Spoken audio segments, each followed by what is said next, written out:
9h-11h, la vie en bleu, France Massard. Et Catherine Garnier. Bonjour Catherine. Bonjour France. Vous êtes notre invitée aujourd'hui. Ça nous fait plaisir parce qu'on va prendre soin de nous.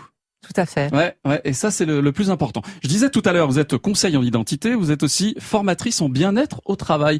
Ça existe ça comme boulot ? Oui, bien sûr. Il y a même des directeurs du bonheur dans les entreprises. Il y a des tas de... Enfin, ça c'est auprès des entreprises, parce qu'en fait j'assume deux fonctions. C'est une auprès des entreprises, puis j'ai monté mon entreprise en 92. Je travaillais principalement sur l'identité. Ensuite, je me suis élargie au niveau des compétences pour aller plus pour accompagner l'humain. C'est-à-dire que je suis passée de la psychologie des entreprises à la psychologie de l'humain. D'accord. Et comment on peut apprendre à être mieux au boulot ? Parce que celles et ceux qui nous écoutent se disent, bon, faut au boulot, mon chef, comme ça.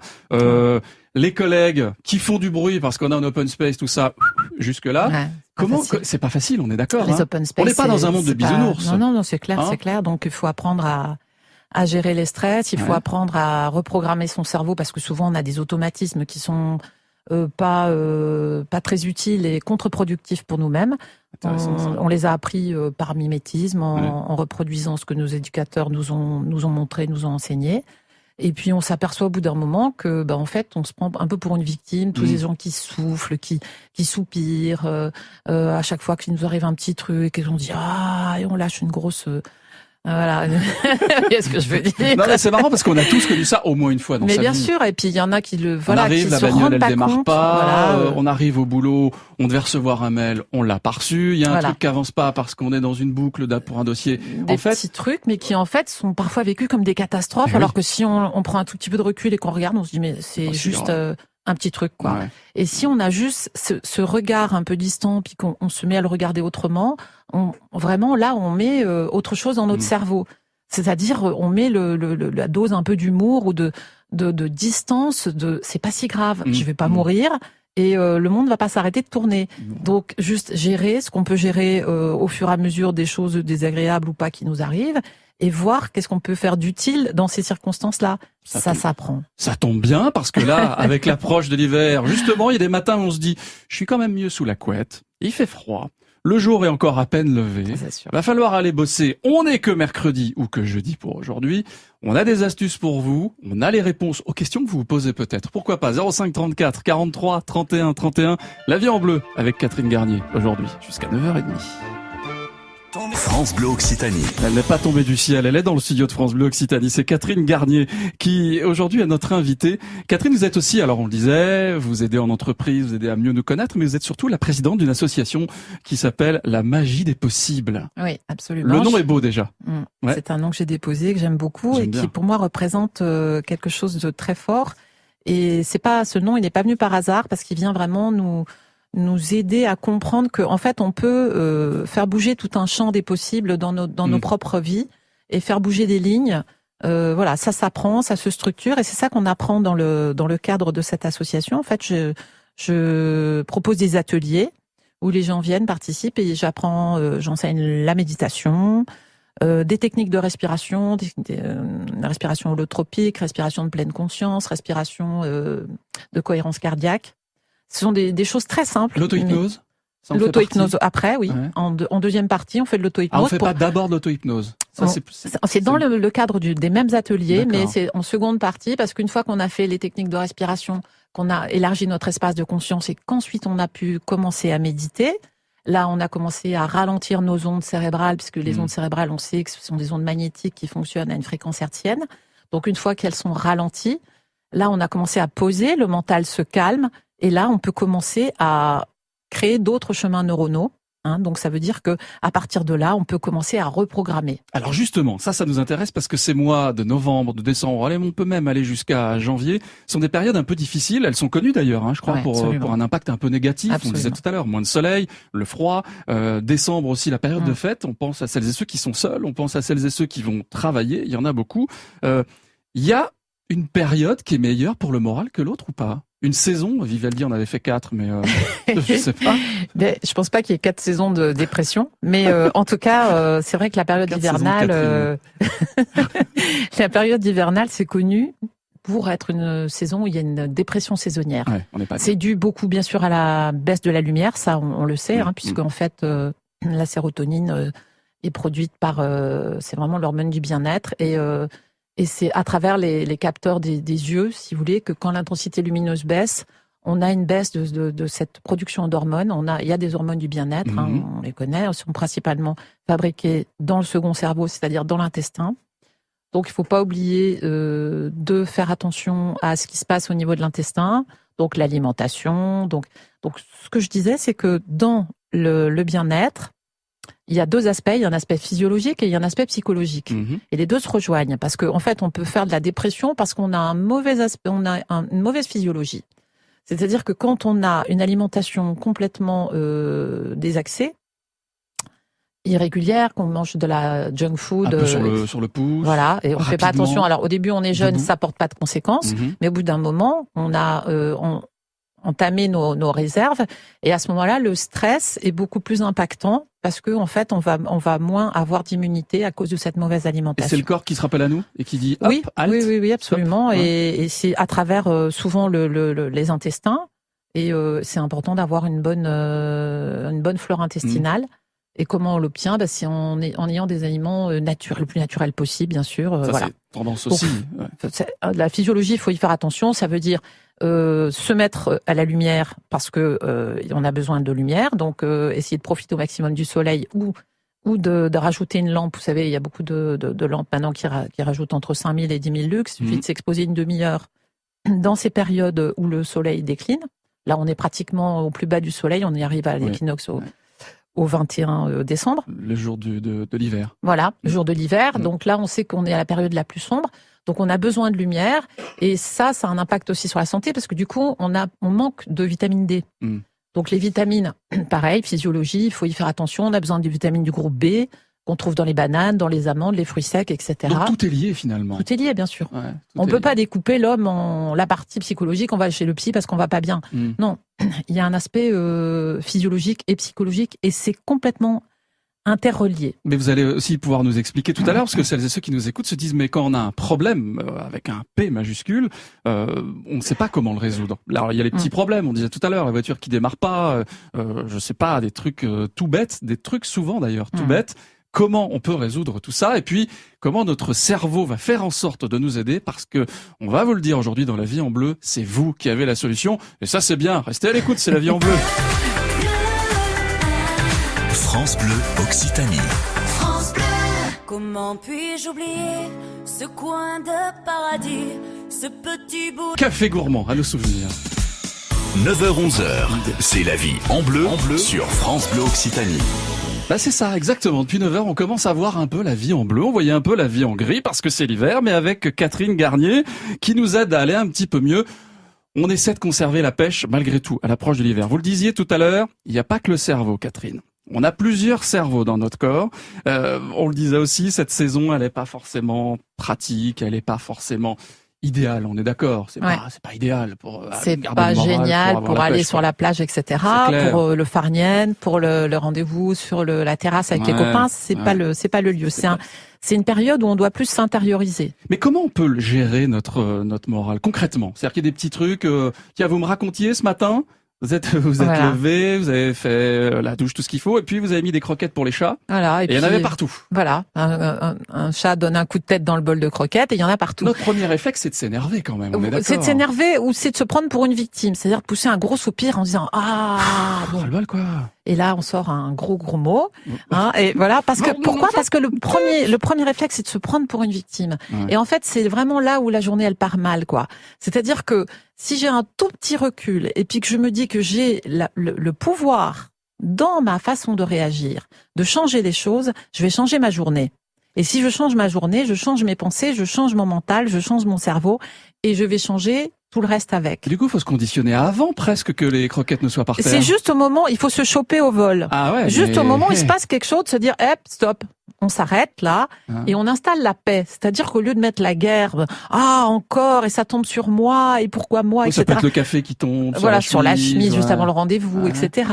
Donc ça, c'est pas une catastrophe. On va pas mourir. C'est juste un incident et ça peut être regardé avec humour, avec distance, en se disant juste je change de chemise. Qu'est-ce que je peux faire d'utile dans cette situation?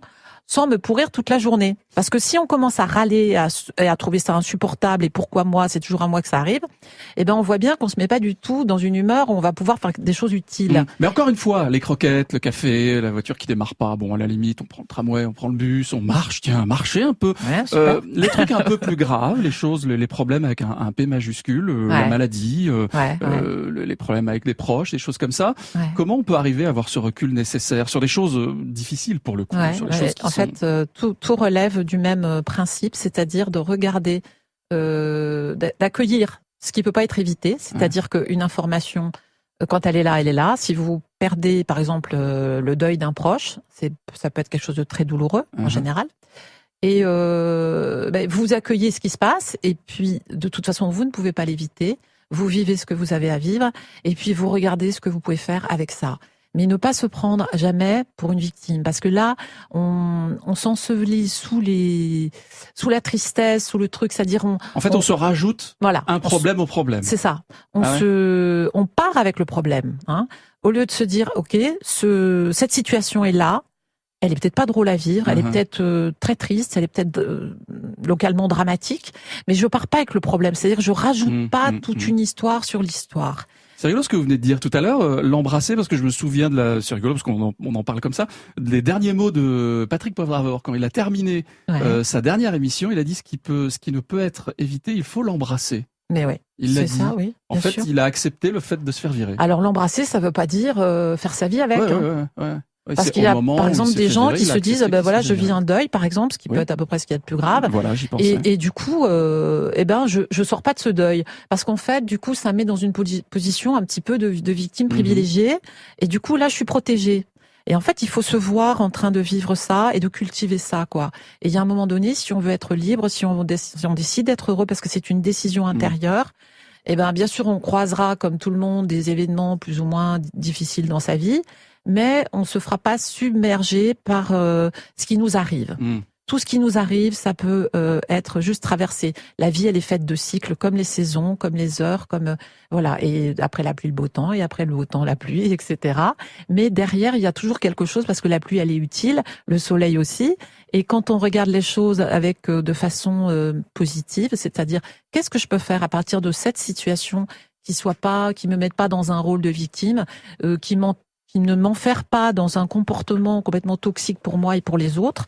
Donc, ça change tout. D'accord, ça tombe bien parce qu'on va apprendre dans la troisième partie de notre émission à gérer notre morale et puis comment se nourrir du négatif pour le transformer finalement en positif. Est-ce que j'ai tout compris jusque-là ? Absolument. Je suis bien, hein. Absolument. À tout de suite. Aujourd'hui, on parle de notre bien-être. Ben oui, on s'occupe de nous, on se chouchoute parce que si on résume finalement tout ce qu'on a dit jusque-là, il faudrait prendre un peu plus soin de soi, pas vrai ? Absolument. Il ne faut pas laisser les choses aller. Et aujourd'hui, on vit dans un monde qui est de plus en plus compétitif. On a plus en plus d'informations. Si on n'arrive pas à circuler parmi ces informations, faire le tri et savoir ce qui est important pour nous, on peut se faire avaler par le monde, on peut se faire brûler par lui. Mais vous le disiez, vous bossez aussi en entreprise, vous aidez celles et ceux qui sont dans des grandes boîtes à aller mieux. Mais justement, ça doit pas être évident tous les jours quand même. Mais ça dépend des situations, ça dépend des entreprises. Il y en a qui font ça juste pour faire mais ça pour se donner un peu bonne conscience. Voilà, un petit peu. Mais il y en a aussi qui sont très impliqués dans ce genre de programme parce qu'on sait aussi que le burn-out et autres, ça coûte très très cher aux entreprises. Que une personne qui va entrer en burn-out, en général, on va lui proposer de sortir de l'entreprise parce qu'on sait très bien que la personne ne reviendra plus à son niveau antérieur. Donc c'est sans souvent traiter la cause en fait. Parce que c'est très difficile. Une fois qu'on est rentré dans le processus, c'est pas le lieu. C'est pas le lieu l'entreprise pour gérer ça. Donc il faut éviter à tout prix que les gens en entreprise soient surchargés de stress. Et on arrive là, parce qu'une fois arrivé là, ça prend un peu de temps avant de se reconstruire. Il faut vraiment reconstruire toute une construction neuronale, tout un cerveau, c'est un peu lent souvent. Le vrai burn-out, c'est pas facile à gérer. On est à Léguevin, à l'ouest de Toulouse, avec Paul au 05 34 43 31 31 en direct, comme chaque jour dans La Vie en Bleu. Bonjour Paul. Bonjour, merci de me recevoir. Mais je vous en prie. Voilà. Donc c'était pour passer, concernant votre sujet vraiment actuel, donc pour passer un témoignage et pour poser une question. donc à votre invité. Ouais, donc voilà, j'ai ma femme donc qui a travaillé pendant 15 ans pour une entreprise, donc je donnerai pas le nom, dans la région toulousaine. Et donc il y a 2 ans, elle a fait un burn-out suivi d'un deuxième burn-out au bout d'1 an après. Donc voilà, et donc ça allait très mal. Dans son entreprise, il y en a eu énormément de burn-out. Il y a eu beaucoup de personnes en dépression. Donc voilà. Au bout d'un moment, comme je voyais que ça allait pas du tout, donc on a demandé à l'entreprise de faire une rupture conventionnelle, tout simplement pour sortir de ce monde-là où il n'y avait pas d'issue. Ouais. Donc voilà. Est-ce qu'une solution a été trouvée ou pas, Paul? Une solution à quel niveau? Au niveau de l'entreprise? Au niveau de son bien-être à elle, de votre femme. Ce qu'on a fait pendant 2 ans, elle a fait énormément de choses. Elle a été faire plusieurs ateliers à ce sujet-là. Elle a été voir plusieurs spécialistes. Elle a fait un tas de médecine douce, de la pleine conscience, tout ce que votre invité a dit, tout simplement. Tout ce qu'elle a dit, elle l'a fait. Elle avait cette volonté de le faire, ainsi de suite. Donc, elle a fait tout ce qu'elle pouvait. Sauf qu'au bout d'un moment, ça use. Ça use parce que, comme vous avez dit, il faut reprogrammer le cerveau, entre guillemets. Mais quand vous êtes malade, c'est très difficile d'avoir la force et d'avoir la conscience pour se reprogrammer. Parce que vous avez votre partie d'inconscience qui reprend le dessus tous les jours. Catherine Garnier, comment on peut faire dans ces cas-là? Comment on peut se reprogrammer positivement? Alors, très sérieusement, je peux pas parler pour cette personne que je ne connais pas, et parce que ça dépend vraiment des circonstances, on ne fait que des généralités etc., de la structure psychologique de la personne, etc. Si elle a fait un double burn-out, c'est que certainement ça doit être bien. Il y a quelque chose de profond. Burn-out, c'est vraiment cramé. On se crame à l'intérieur, c'est-à-dire qu'il y a des dégâts vraiment au niveau des neurones. Il y a des dégâts dans le cerveau. Donc il faut apprendre à se reconstruire. Il faut, comme je disais tout à l'heure, accepter la situation, de se dire ok, je me suis brûlé, je vais me reconstruire. Première étape. Ensuite, effectivement, il y a des outils à mettre en place. Il y a une structure psychologique à comprendre et à reprogrammer, mais il suffit pas simplement de mettre de la pleine conscience, etc. Moi, par exemple, les formations de pleine conscience, je les ai faites. J'ai pas trouvé que c'était extraordinaire. En plus, je veux vous dire, quand on est vraiment dans le burn-out, il n'est pas conseillé de rentrer dans la pleine conscience. C'est pas le premier outil. La pleine conscience, on l'aborde quand on va suffisamment bien. Vous le disiez tout à l'heure, les étapes. Quelques petits pas. Donc, et ensuite des plus petits grands pas. C'est premièrement décider d'être heureux, c'est comprendre un petit peu la physiologie, de quoi mon corps a besoin, se reposer, reprendre goût à la vie, se fixer des objectifs, ne serait-ce que par exemple je décide d'aller mieux. Et puis à partir de là, commencer à faire un chemin. Je pense d'être entouré, on entend Paul aussi, vous avez l'air très proche, vous avez l'air de l'avoir aidé finalement, vous aussi. Alors moi de mon côté, on n'en parle pas souvent, mais il y a aussi des accompagnants. Et je peux vous garantir que de mon côté, je me suis énormément renseigné à travers des livres, à travers des émissions, à travers beaucoup de choses. Donc j'essaye de comprendre un peu comment fonctionne l'être humain et surtout le cerveau, ce qui est très compliqué. Et c'est complexe, effectivement. Et c'est très complexe. Et ce que je peux vous dire, c'est qu'il y a cette force inconsciente de la personne, en fonction de la gravité, qui prend le dessus. Et alors, elle a fait un tas d'ateliers où ça allait bien. Elle a fait un tas de choses où ça allait bien quelques jours après. Mais au bout d'un moment, ça revient. Mais bien sûr. Et elle se retrouve aujourd'hui dans une situation, comme vous avez dit, la société aujourd'hui va très vite. Vous allez dans une entreprise, quand vous commencez un nouveau travail, on vous demande d'être au point dès le départ. Opérationnel tout de suite. C'est comme si on vous demandait de monter dans un tram, mais qui est déjà en marche voilà. Alors pour une personne normale, c'est déjà difficile. Alors pour quelqu'un qui est très fragilisé, par exemple ma femme, tout simplement, elle a été détruite psychologiquement et physiquement. Vous pouvez voir, alors ça dépend des intensités des burn-out. Je pense qu'on entend parler un peu de tout à la télé et à la radio, mais je pense qu'il y a différents niveaux de gravité. Et dans le cas de ma femme, par exemple, aujourd'hui, elle a repris un travail. Ça fait depuis 3 jours, et au bout de 3 jours, elle en peut plus déjà. Vous voyez? Alors Catherine, dans ces cas-là, c'est un peu normal. Parce qu'elle a pas reprogrammé vraiment correctement. Quand vous disiez, elle fait par exemple un atelier, puis derrière, ça revient sur le coup, on sort, ça on connaît tout ça. C'est bisounours, on s'embrasse, on est content. Et puis on rentre chez soi. On est tout seul. On est devant sa soupe. On reprend toutes ses vieilles habitudes parce qu'en fait le cerveau, en fait on fonctionne à 90%. C'est notre inconscient qui pilote. C'est-à-dire qu'on repense au négatif. Mais on n'y repense même pas. Et il revient malgré nous. Il revient à travers nos habitudes, à travers nos trucs. Donc ça s'infiltre partout. On le voit même pas puisque par définition c'est de l'inconscient. Donc en fait, on s'est programmé au quotidien avec des habitudes. Il faut se déprogrammer au quotidien avec d'autres habitudes. Donc il suffit pas de faire un atelier. Moi, quand je fais des ateliers, je fais un atelier tous les 15 jours avec tous les outils qui nous aident. Et après, chacun chez soi, il y a une plateforme en ligne où on peut télécharger les méditations et l'auto-hypnose pour se reprogrammer. Et c'est tous les jours qu'on fait des exercices. C'est pas simplement on fait un stage et après bye bye. Il faut que chacun soit l'auteur, l'acteur de sa propre vie, de sa reconstruction. Le cerveau comme le corps, finalement, ça s'entretient. Mais ça s'entretient et ça fonctionne par habitude. Donc si vous voulez changer quelque chose, il faut le reprogrammer avec des habitudes, quoi. Paul, en tout cas, merci pour ce témoignage. Embrassez votre femme pour nous. Catherine, mille merci. On a essayé de survoler le sujet. On le disait tout à l'heure et on l'a dit avant de commencer cette émission. On sait que non seulement le sujet est vaste, on sait aussi, vous le disiez, qu'on a fait des généralités et qu'en fonction de chacun, voilà, il faudrait, on pourrait rester jusqu'à midi, sauf qu'on ne peut pas. Mais ce qu'on vous promet, c'est de vous réinviter pour en reparler sur France Bleu Occitanie. Avec plaisir. Dans La Vie en Bleu. Merci d'avoir accepté cette invitation. Bonne journée. Merci, au revoir.